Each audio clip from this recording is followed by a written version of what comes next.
व्यक्ति आधुनिक है या नहीं, इसकी पहचान कैसे होती है? विचारों से होनी चाहिए, है ना। हम में से अधिकांश लोग कपड़ों से कर लेते हैं, हेयर स्टाइल से कर लेते हैं, अलग बात है।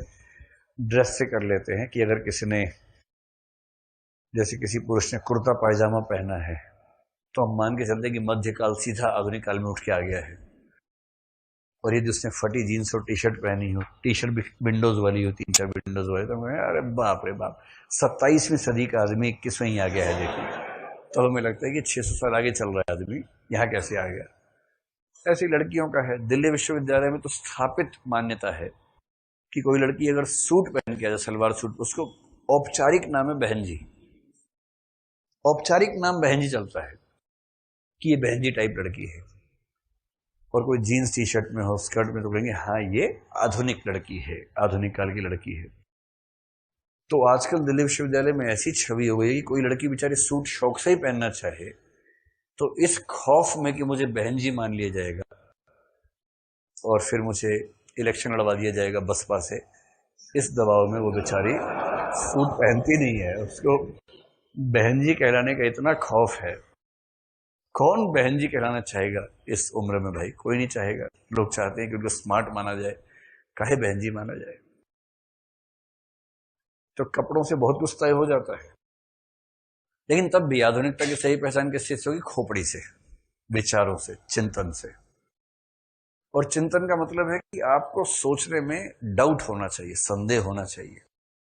हर स्थापित मान्यता पे संदेह होना चाहिए, तटस्थ विचार होने चाहिए। जिस चीज को अनुभव नहीं कर लेंगे, जिस चीज का तर्क नहीं होगा, उसको नहीं मानेंगे, ये दावा होना चाहिए आपके पास, जो कबीर के पास था। इसलिए कहते कबीर मध्य काल में पैदा होके आधुनिक रहे और हम में से अधिकांश आधुनिक काल में पैदा होके मध्यकाल के। काल से फर्क नहीं पड़ता, फर्क पड़ता है इस बात से कि हम खुद को कहां तक लेके जाते हैं। तो आधुनिक आदमी धीरे धीरे क्या होता है? चिंतनशील होता है। और चिंतनशील जब होगा ना, जब बहुत सोचेगा, संदेह करेगा, तो उसके जीवन में आस्थाएं खत्म हो जाती हैं। देखिए, आधुनिक होने की पीड़ा बहुत गहरी पीड़ा है।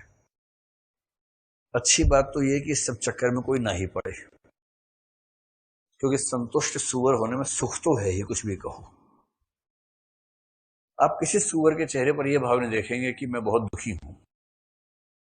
नाला देखते इतना खुश हो जाता है कि मजा ही आ गया, मुझे तो जीवन का सारा सौंदर्य एक साथ उपलब्ध हो गया है। इसी में लौटूंगा, इसी में खा पी लूंगा, इसी में नहाऊंगा, गर्मी भी नहीं लगेगी, पड़ा रहूंगा इसी में, मस्त रहता है एकदम। उसका सौंदर्य बोध भी अलग किस्म का है।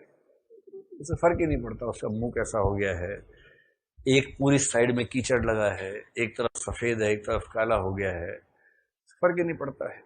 उसकी स्पीशीज के नर मादा को इससे फर्क ही नहीं पड़ रहा, वो इसी में खुश है सब लोग।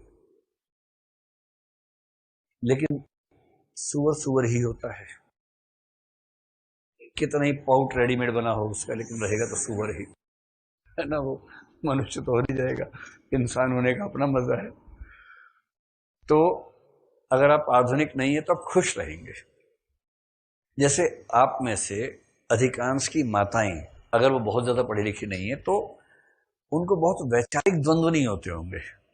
जैसे उनको चीजें निश्चित रूप से पता है कि भगवान जी हैं, उनका नाम विष्णु जी है, विष्णु जी के अवतार हुए थे, एक थे राम, एक थे कृष्ण, एक त्रेता में हुए, एक द्वापर में हुए। इनको सब निश्चित पता है।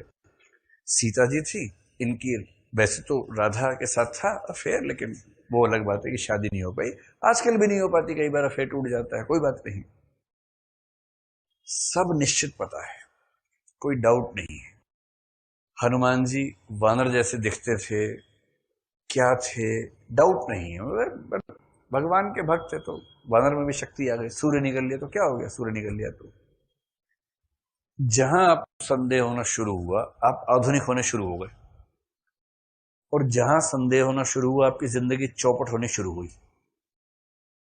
अभी तक रोज मंदिर जाके ठीक से घंटी बजा रहे थे, हे लेटे हुए हनुमान, फिल्म्स निकलवा देना। अब आपके दिमाग में आ रहा है कि लेटे हैं कि गिर गई थी मूर्ति, समझ नहीं आ रहा है। और आंख बंद करते ही आपके मन में आस्था का भाव नहीं आ रहा, सवाल आ रहे हैं बहुत सारे। पुरोहित जी कह रहे हैं कि बच्चा विचलित लग रहे हो, ईश्वर नाराज हो जाएंगे। आपको उस पर डाउट हो रहा है कि ये जो मुझे सिखा रहा है ये आज तक यही क्यों कर रहा है। इतना धार्मिक होता, कुछ तो जीवन में ठीक कर लिया होता। सुबह से शाम तक सबकी दलाली करने में लगा हुआ, पूजा पाठ करवाने में, इसका अपना क्या है। अब डाउटफुल है। अब ये एक तरफा प्रक्रिया, वॉल्व की तरह चले गए तो लौटने का रास्ता नहीं है इसमें। अब तो ऐसे ही हो गया, और उसके बाद धीरे धीरे क्या होगा, जिंदगी में कुछ नहीं बचेगा, एकदम मनहूसियत आ जाएगी, फैसला नहीं कर पाएंगे। लोग कहेंगे आपकी राय में भगवान है या नहीं, आप कहेंगे पता नहीं भाई, पता नहीं, बहुत सोचा, पहले मानते थे फिर मानना बंद कर दिए, अब डाउट होता है। कह रहे फिर भी आपकी राय क्या, बोले कुछ राय नहीं है, तुम जाओ यार, जाओ तुम जाओ। कह रहे चलो मंदिर चलो, आज जन्माष्टमी है, बहुत बढ़िया दृश्य होंगे, चलो मंदिर चलो। कह रहे नहीं यार, आस्था नहीं जमती है, आप जाइए, आप डांस कीजिए, डांडिया कीजिए, हम यहीं पर ठीक हैं। तो कोई कह रहा सच बोलना चाहिए, कह रहा पता नहीं यार, ये भी नहीं पता मुझे। तो पहले सुना था बचपन में कि बापूजी ने कहा था सदा सच बोलो, 3 बंदर थे उनके। उसके बाद एक कविता पढ़ ली, बापू के भी ताऊ निकले तीनों बंदर बापू के। उसके बाद से समझ नहीं आ रहा कि बापू ठीक थे कि बंदर ठीक थे, दुविधा हो गई है, अनास्था हो गई है। और जो हमेशा संदेह में रहेगा, अनास्था में रहेगा। अच्छा, जिसको पता ही नहीं कि ब्रह्मांड कितना है, वो इतना मस्त रहता है ना। मैं से 3-4 लोगों को जानता हूं जिनको मैं स्पीशीज के नाम पे ना जाऊं तो संतोष सुअर कहने में कोई आपत्ति नहीं होनी चाहिए। स्पीशीज में वो होमोसेपियन सेपियंस है, निश्चित रूप से है, लेकिन अगर आप केवल वैचारिक स्तर पर जाए तो वो जो जेएस मिल के संतोष सुअर थे वही। इतने मस्त हैं जीवन में। वो जो कूप मंडूकी था, कुएं का मेंढक, उसकी पूरी परिधि कुआं ही है, और कुएं के 7 मेंढकों में नंबर 1 पे वो चल रहा है। इतना सीना फुला के चलता है, सबसे बड़ा मेंढक मैं हूं कुएं का। उसे इस बात का इल्म ही नहीं कि ये कुआं एक कुआं है, और इस कुएं के बाहर इतनी बड़ी दुनिया है जिसमें उनकी कोई हैसियत नहीं, पर वो मस्त है क्योंकि वो जानते नहीं। मैक्स वेबर ने कहा, बड़ा अच्छा कहा, मैक्स वेबर ने कहा कि विज्ञान ने जीवन का सौंदर्य छीन लिया। जब तक पता नहीं था ना कि सूर्य क्या है, चंद्रमा क्या है, कितना बढ़िया चंदा मामा चल रहा था कि बच्चे बोलते थे मम्मा मम्मा वो क्या, मैं क्या बेटा मेरे भैया हैं, तुम्हारे मामा है, चंदा मामा है बेटा, मामा को प्यार करते हैं, मामा को यहाँ से प्रणाम करो, मामा जी प्रणाम। तो उस बच्चे ने कहा मामा जी प्रणाम, तो हो गया, बच्चा मस्त था एकदम। अब बच्चा पूछ रहा है माँ से, माँ कह बेटा ये सैटेलाइट है अर्थ का, कह रहा ये क्या होता है। फिर माँ ज्ञान दे रही है, बच्चा ज्ञान ले रहा है। सूर्य का है, कुछ नहीं बेटा, आग का गोला है, हाइड्रोजन है, हीलियम है, गोला है। भाव ही नहीं आते। इसलिए मैक्स वेबर ने कहा ज्ञान ने आनंद के झरने सुखा दिए सारे के सारे। सब पता लग गया, और जैसे ही पता लगा उबाऊ हो गया, कोई सौंदर्य बचा ही नहीं। इसलिए कहते हैं जो ठीक से पढ़ लिख लेता है ना, उसकी जिंदगी चौपट हो जाती है। यही नए कवियों का हुआ है। निरर्थकता बोध इतना गहरा है, कुछ लोग हर छोटी बात को बड़ा बना देते हैं, अच्छे लोग हैं। आमतौर पर पुरुषों महिलाओं की तुलना में कहते हैं कि महिला वो है जो छोटी सी छोटी बात को बड़ा करके देख लेती है, और पुरुष पैदाइशी मनहूस प्राणी होता है, वो हर बड़ी से बड़ी चीज को छोटा करके देखता है।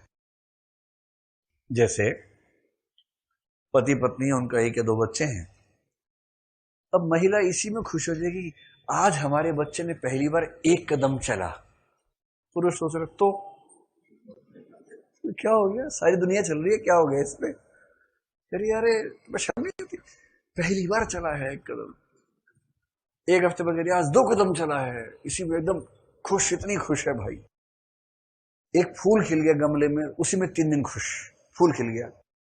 पति को बताया तो क्या होगा, 1 ही खिला है, उसके घर में 4 खिले हुए हैं, तो उसके पास दुखी होने की एक एक्स्ट्रा वजह हमेशा मौजूद है, क्योंकि वो ब्रह्मांड के कंपैरिजन में देख रहा है, और ये देख रही है शून्य के कंपैरिजन में।